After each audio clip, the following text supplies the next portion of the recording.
The RK-Fixed SK is a simple solution for securing a window in a lintel box. It is cast directly into the concrete in the ceiling. The box manufacturer installs the structural tube and delivers the roller shutter box to the construction site. During the rebar work, unscrew the anchor bolt all the way out and cast it into the concrete.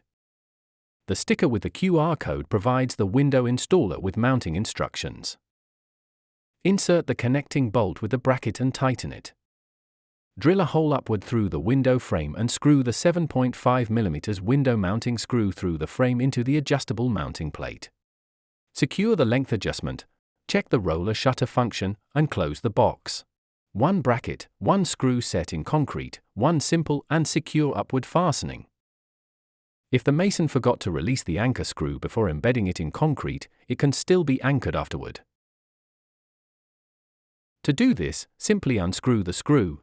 Drill through the structural tube into the concrete using a long drill bit, and screw the anchor screw directly into place.